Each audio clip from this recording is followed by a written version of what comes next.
Have you ever stopped to wonder why we believe what we do about politics?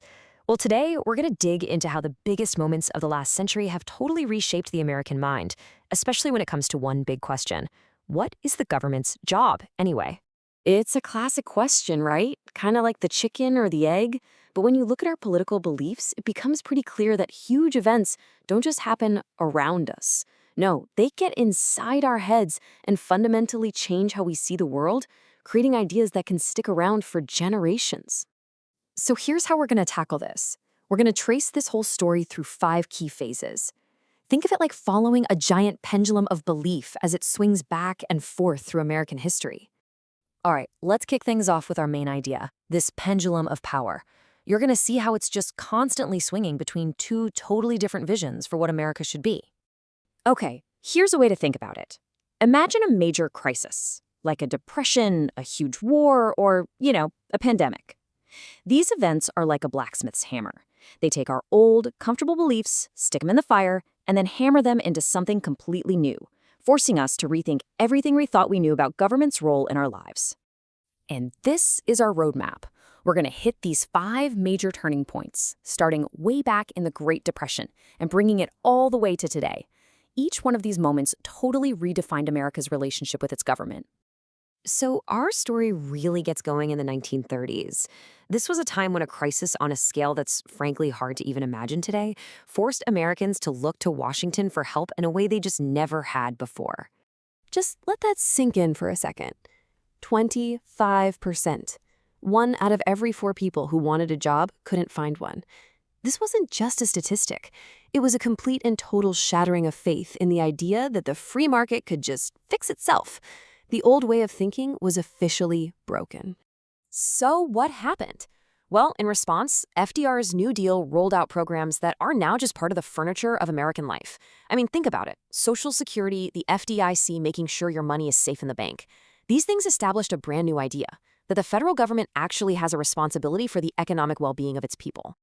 But here's the real kicker. The New Deal wasn't just about creating programs. It completely shifted the center of American politics.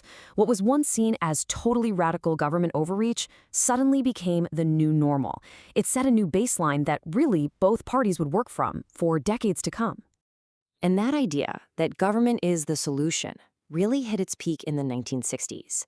You had the civil rights movement demanding federal action to end segregation and protecting voting rights. And right alongside that, you had Lyndon Johnson's Great Society, which created things like Medicare and Medicaid, extending that same logic to fighting poverty and improving healthcare. This was it.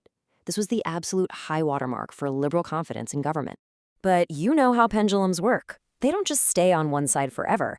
By the 1970s, a huge backlash was starting to build, and those ideological winds, well, they were about to start blowing in a completely different direction.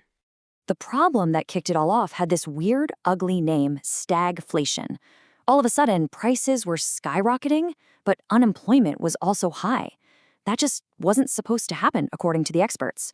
This economic mess completely destroyed the idea that the government had all the answers, and it swung the door wide open for a new way of thinking. And there it is. Ronald Reagan came along and just perfectly captured what so many people were feeling. This one sentence became the rallying cry for an entire generation. It was a total 180-degree turn in thinking. The hero of the last 50 years, big government, was now officially the villain. And you can see the flip right here. It's so clear. Look at the 2 columns. Back in the New Deal era, on the left, government action was the default. You had to prove why it shouldn't get involved. But then look at the right in the Reagan era.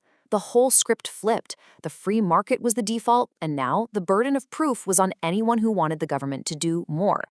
But then we hit the 21st century, and, well, the story gets a lot more complicated.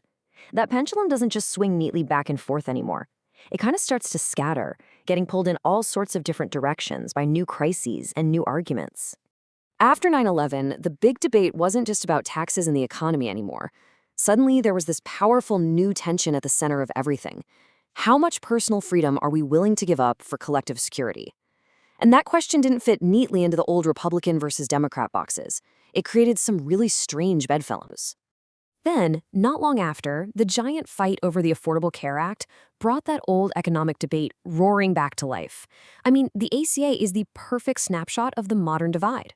Is healthcare a basic human right that the government should guarantee for everyone? Or is it an unconstitutional overreach that's best left to the free market? And just when you thought the debates couldn't get more intense, along came a crisis that basically threw all of our assumptions into a giant pressure cooker. The COVID-19 pandemic forced us to debate everything all at once. Trillions in government spending, the limits of a president's power, and that classic American tension between individual liberty and public health. It was all on the table. So that brings us to right now. After this wild, century-long ride with the pendulum swinging back and forth and then scattering, where does that leave us? And maybe more importantly, where does it leave you? You know, if there's one big thing to take away from all this, it's that this story doesn't really have an ending. Our political beliefs aren't carved in stone. They're constantly being tested and reshaped by the history that's unfolding all around us. That pendulum is always in motion. So I'll leave you with this final thought to chew on. Think about everything that's happened in just the last few years. Did it all just confirm what you already believed about the government's role in our lives? Or did it maybe push your own personal pendulum in a totally new direction? Something to think about. Thanks for watching.